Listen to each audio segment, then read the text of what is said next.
Hello guys, welcome back to YouTube channel. ఈ వీడియోలో Acharya Nagarjuna university degree first semester అలాగే Adikavi Nannaya university degree first semester exam results గురించి అయితే తెలుసుకుందాము. మనకి చాలా మంది స్టూడెంట్స్ అయితే ఎప్పుడెప్పుడు వస్తాయా బ్రో అని చెప్పేసి అడుగుతున్నారు అనమాట. కొంతమంది అయితే ఏఎన్యూ స్టూడెంట్స్ అయితే ఈ రోజు వస్తాయా బ్రో, సాటర్డే ఈవినింగ్ వస్తాయా అని చెప్పేసి చాలా మంది అయితే ఎక్స్పెక్ట్ చేస్తున్నారు. వాడు గుర్తుపెట్టుకోండి, ఎగ్జామ్ రిజల్ట్స్ గురించి అఫీషియల్ అప్డేట్ అయితే మనకి ఇంకా ఇవ్వలేదు.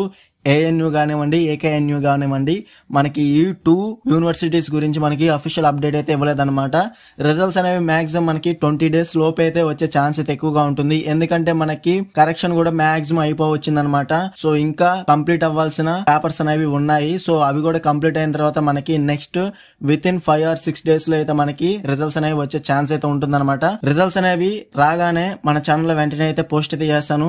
ఆచార్య నాగార్జున యూనివర్సిటీ కానివ్వండి, ఆదికవి నన్నయ్య యూనివర్సిటీ కానివ్వండి, అలాగే మిగతా యూనివర్సిటీస్ కొందరు అయితే రిలీజ్ అయితే చేశారు. ఆ విధంగానే అప్డేట్ అయితే చేశాను. అలాగే మిగతా యూనివర్సిటీ ఎగ్జామ్ రిజల్ట్స్ కూడా రాగానే మన ఛానల్ వెంటనే పోస్ట్ అయితే చేస్తాను అనమాట. సో ముందుగా ఏఎన్యూ వచ్చే ఛాన్స్ అయితే ఉంటుంది. ఏఎన్యూ తర్వాత మనకి డైరెక్ట్ గా ఏకేఎన్యూ రిజల్ట్స్ అనేవి వచ్చే ఛాన్స్ అయితే ఎక్కువగా ఉంటుంది అనమాట. రిజల్ట్స్ అనేవి రిలీజ్ అయిన వెంటనే మన ఛానల్ వెంటనే పోస్ట్ అయితే చేస్తాను. ఈ వీడియో నచ్చితే లైక్ చేయండి, అలాగే మీ ఫ్రెండ్స్ అందరితో షేర్ అయితే చేయండి. ఇంకా ఎవరైనా మన ఛానల్ సబ్స్క్రైబ్ చేసుకోకపోతే వెంటనే సబ్స్క్రైబ్ చేసుకుని పక్కన బెల్ సింబల్ క్లిక్ చేసి ఆల్ నోటిఫికేషన్ యాక్టివేట్ చేసుకుంటే అప్పుడే మన ఛానల్ పెట్టే లేటెస్ట్ అప్డేట్స్ అని మీరు మిస్ అవ్వకుండా నోటిఫికేషన్ ద్వారా వస్తుంది.